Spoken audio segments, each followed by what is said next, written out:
Marine Corps Lance Corporal Jonathan Weygant stated this: "It was buried in the side of a cliff. When I first saw it, I was scared. It was very strange. I think the creatures calmed me. It was unsettling. I think they were trying to communicate with me, I guess telepathically. It is really weird, and I don't believe in any of that stuff." Immediately after this, I was arrested. I thought they were going to kill me. He was saying, "Are you a patriot? Do you like the Constitution?" I said, "Yeah." He replied, "You have to sign these papers. You never saw this. I don't exist. And if you tell anybody, you'll just come up missing."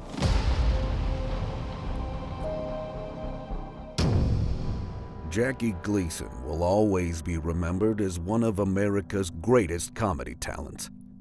Born in Brooklyn, New York City, Gleason was a graduate of the School of Hard Knocks, which built his unyielding character and fortitude. Gleason became a workaholic and perfectionist. This passion also extended into his personal life. Fascinated by flying saucers and the unexplained, Gleason created one of the world's greatest parapsychological libraries. The bulk of it resides today at the University of Miami Library. Privately, Gleason was an avid UFO researcher, and the reason for this is astonishing. Gleason had a personal relationship with Richard Nixon, and in one conversation with the president, Gleason asked if there was anything Nixon could tell him about UFOs. Were they real? Were there really alien spacecraft? Nixon reportedly responded, "Well, Jackie, if you could arrange to arrive at MacDill Air Force Base in Tampa sometime over the next few days, I'll show you some things that may answer some of your questions." Gleason arrived at the base 2 days later and was escorted to a covert storage facility. Once inside, he passed through several levels of security checkpoints. Finally, Gleason was taken into a large space where unusual debris was scattered across the floor. Suddenly, a light beam struck the center of the room. Gleason was astonished to see what appeared to be a portion of a damaged flying disc floating a few feet above the floor. Gleason was spellbound by what he was seeing, but the surprises didn't end there. A few moments later, Gleason was escorted to another room. In this room were 3 containers with glass windows for viewing. Within the containers were the occupants of the crashed saucer. The officer confided to Gleason that, quote, "The beings were about 4 to 5 feet tall. 2 of the bodies were badly damaged, but 1 was in very good shape." As Gleason gazed upon the extraterrestrial corpse, the officer added, "This one died later." Gleason studied the being's large oval eyes, grayish skin, and the appearance of being male. Gleason asked the officer if all of the beings were male, to which the officer replied, "Your guess is as good as ours."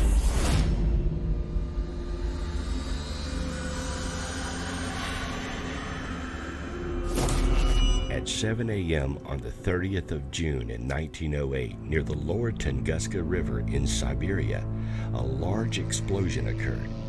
The explosion was so massive that it caused damage 400 miles away and was heard even further.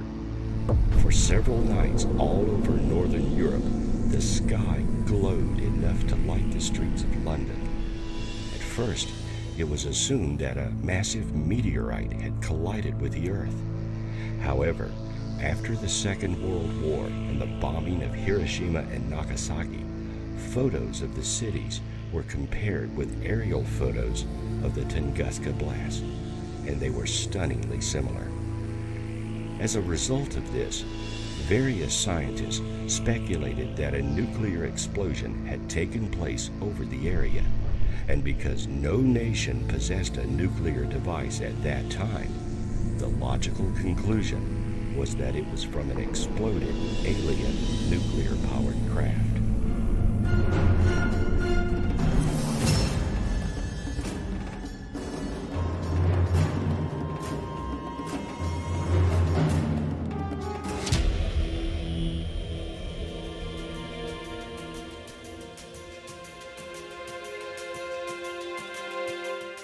Of all the top UFO encounters, one would be remiss without mentioning Roswell, New Mexico.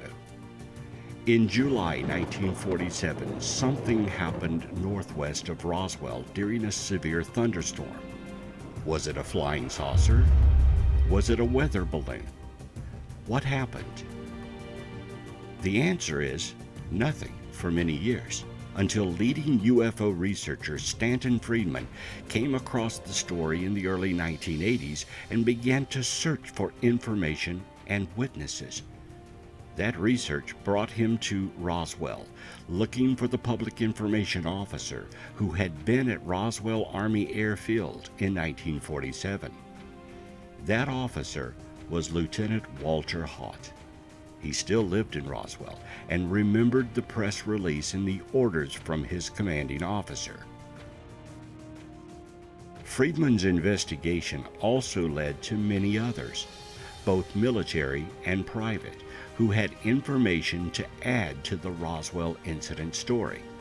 Stepping into the picture very strongly in the late 1980s were Don Schmitt and Kevin Randall and Tom Carey. Since then, Schmitt and Carey have dedicated their research to Roswell. The debris recovered by Rancher W. Mac Brazel was gathered by the military from the Roswell Army Airfield under the direction of Base Intelligence Officer Major Jesse Marcel. On July 8, 1947, Public Information Officer Lieutenant Walter Haut issued a press release under the orders from Base Commander Colonel William Blanchard, which said basically that we have in our possession a flying saucer. The next day, another press release was issued, this time from General Roger Ramey, stating it was just a weather balloon. That was the start of the best known and well documented UFO cover-up. Once it became public, the event known as the Roswell incident, the crash of an alleged flying saucer, the recovery of debris and bodies, and the ensuing cover-up by the military, was of such magnitude and so shrouded in mystery that 70 years later, there are still more questions than answers. Books have been written and TV documentaries have been filmed. Witnesses have come forward. Skeptics have issued rebuttals to the incident, and the debate continues. The tiny town of Roswell flourishes due to the incident to this day. It is a mecca for UFO enthusiasts and truth seekers. Some say the government still has the saucer and aliens hidden away in some bunker somewhere. Deathbed confessions continue to get reported by people who were there, and Roswell has a firm place in the top UFO encounters.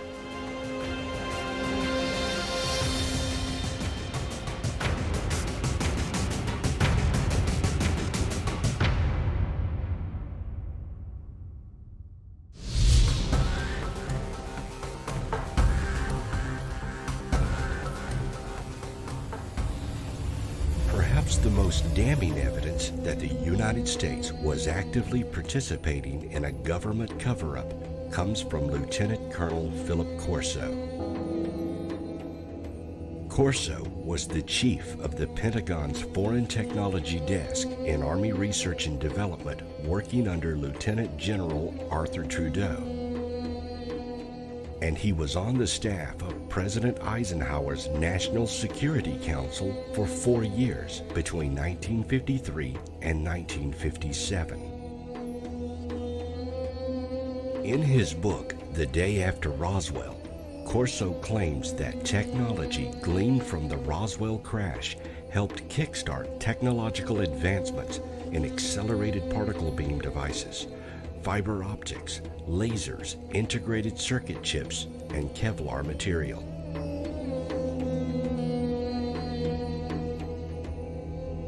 Corso's duties at the Pentagon required him to oversee the storage of physical evidence and files on the Roswell crash, and to leak this material to corporations for the advancement of our technology.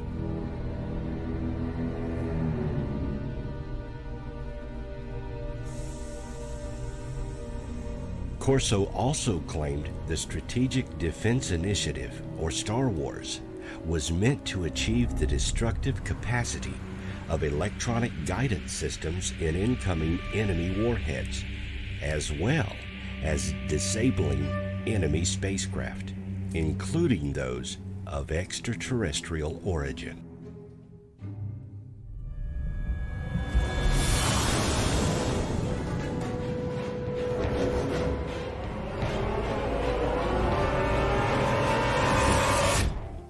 The Kecksburg UFO incident occurred on December 9, 1965, at Kecksburg, Pennsylvania.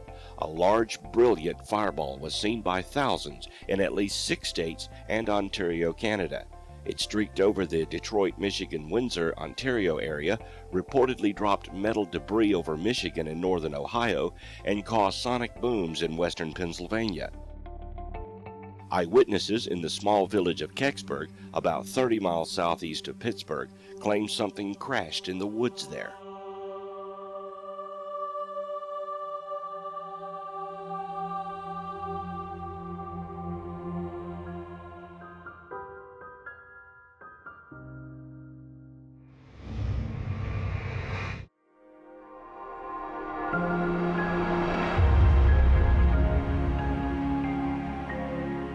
On April 12, 1941, in Cape Girardeau, the Reverend William Huffman was called to what he thought was a plane crash to read the last rites of the passengers.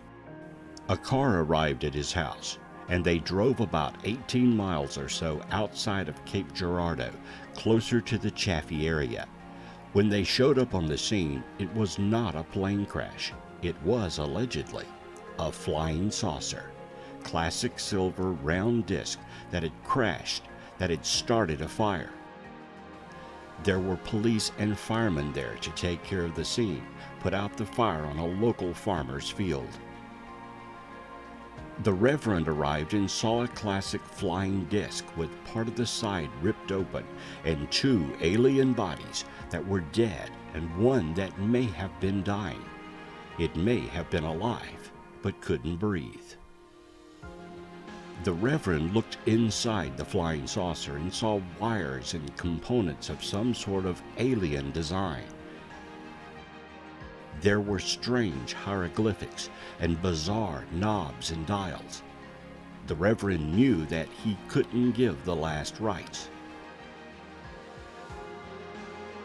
About that time, the Army Corps arrived from Sykeston Field and cordoned off the area and swore everybody to secrecy, then tried to confiscate all cameras. There were pictures allegedly taken that night of men holding one of the alien bodies, and somewhere out there, those pictures exist. The story came through Charlotte Mann, who was the Reverend's granddaughter, who began to give accounts of the story in the late 70s. It was a document of a deathbed confession by the Reverend himself. Reverend Mann told the story to his granddaughter, and she had seen some of the pictures. To this day, no one knows where the photos are now, but many families in the area remember the event. It could be the first UFO crash in North America, and certainly is one of the top UFO mysteries of all time.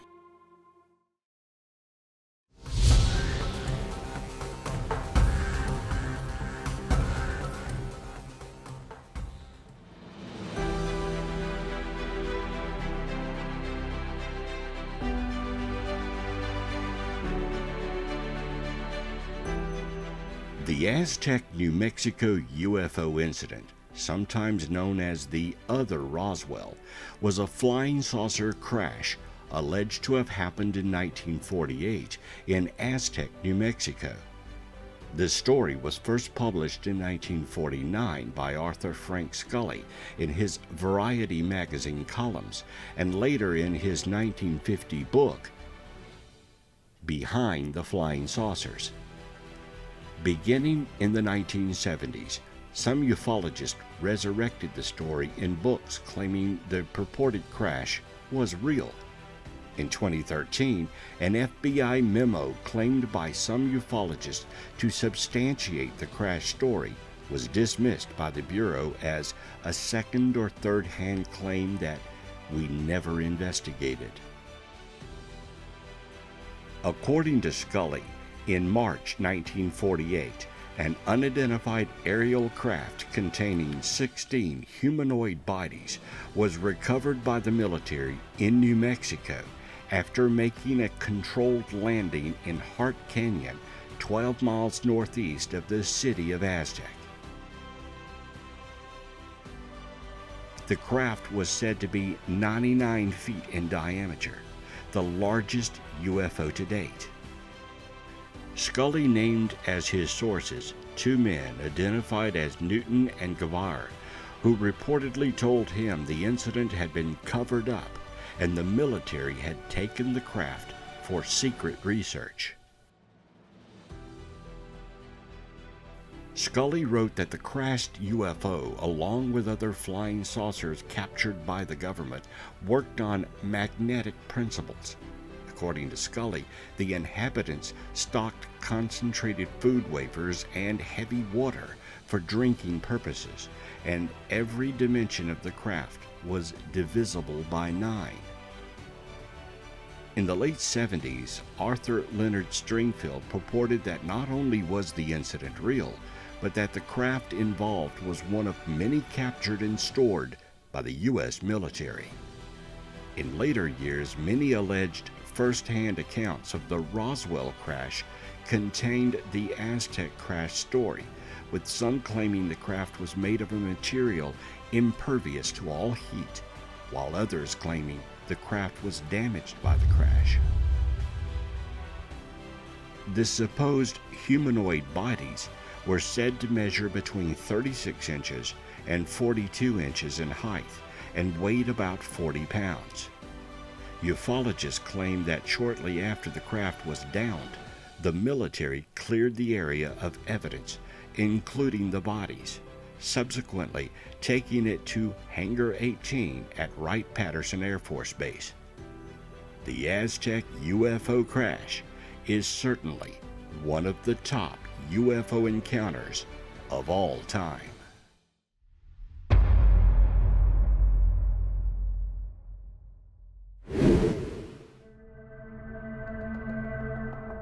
Mexico has not escaped the world of UFO activity. In fact, almost every day there is a report of something. But in 1977, something amazing happened.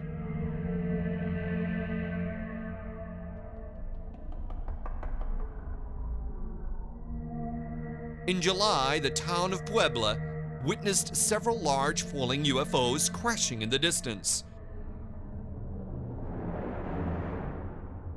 The army was called out. Rumors of a UFO crash and a cover-up spread.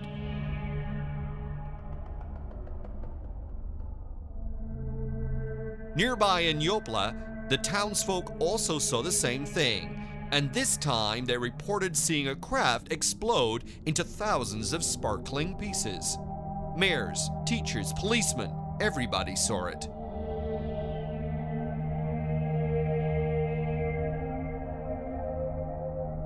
As many witnesses rushed to recover the debris, they discovered that the Americans had already beaten them to it in an unmarked helicopter. Many believe them to have been members of the U.S. Air Force Moondust and Blue Fly recovery teams, specialist units set up to speedily recover UFO technology.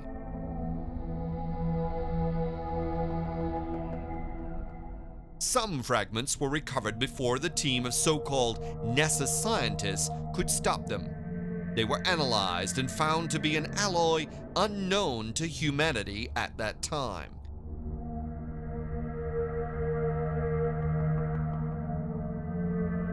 It was then discovered that another crash had happened at Tabasco and that 2 dead aliens had been recovered.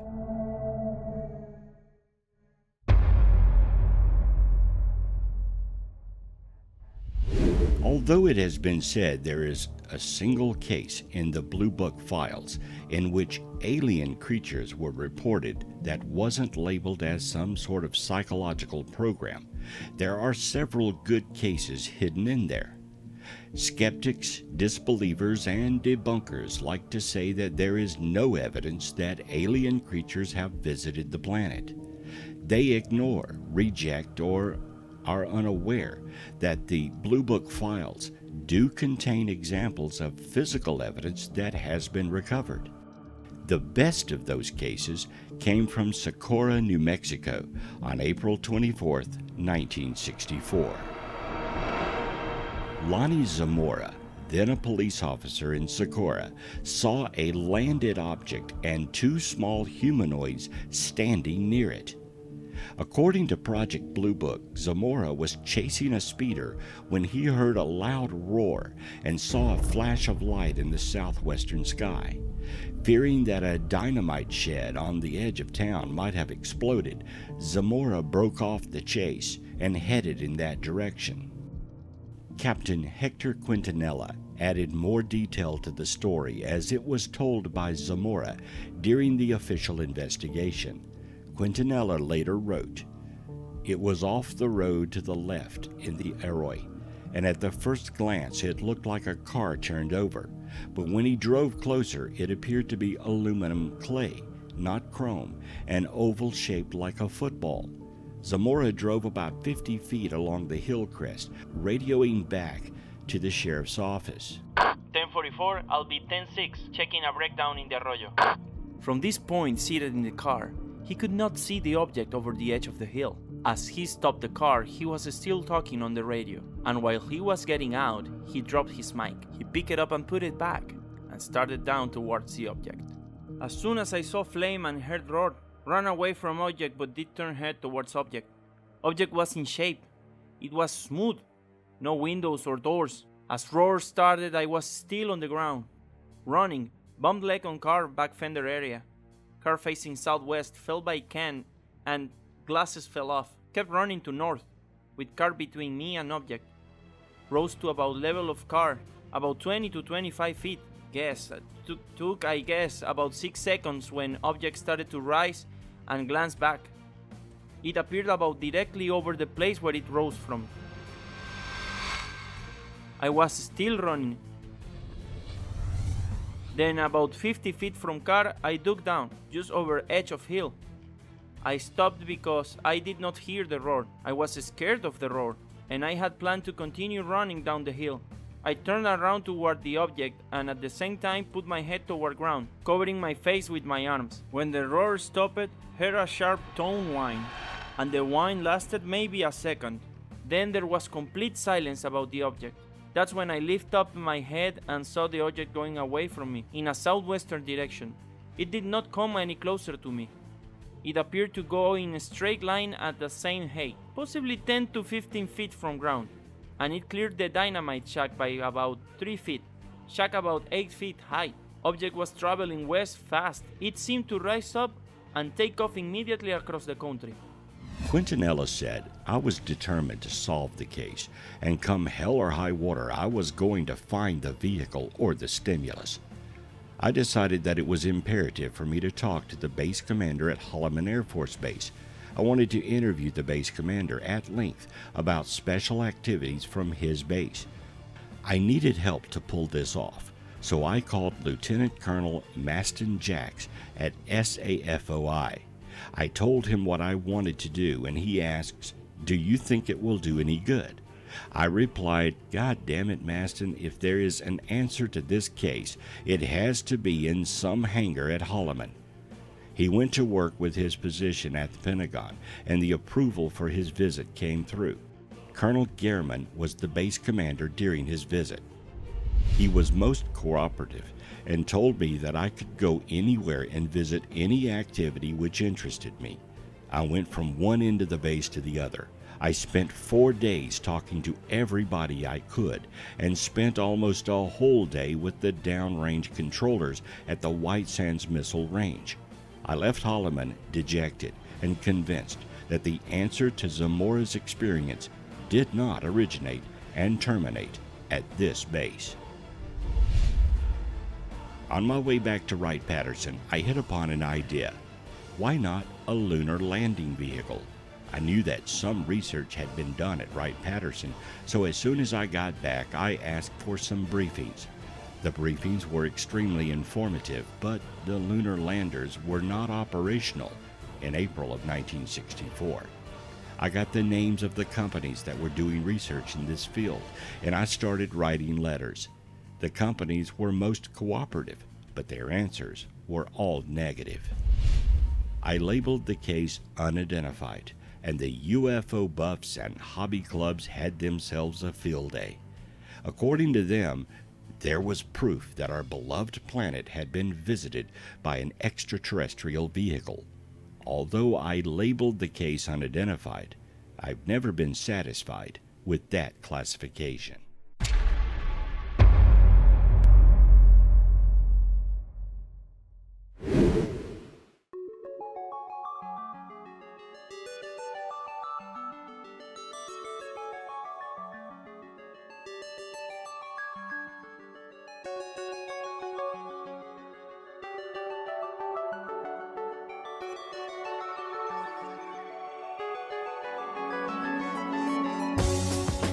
As early as the late 1800s, we have known about aliens, their craft, and perhaps even their purpose for coming to the Earth.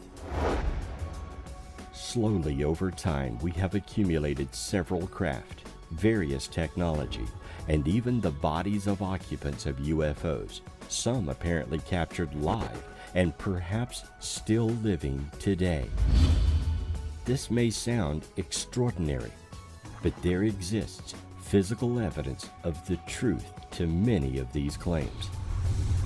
There exists today specially designed military units whose sole purpose is to arrive at a crash site early, contain the area, capture any living aliens, and gather up any dead aliens along with their technology. Then transport the craft and debris to secret installations far away from the prying eyes of American citizens. We may never know the full extent of this massive cover-up, much less be allowed to view this evidence. However, nothing can remain a secret forever. As more people come forward and expose the truth about UFO crashes and their containment, the day could come where someone blows the lid off these atrocities and the truth is revealed for all.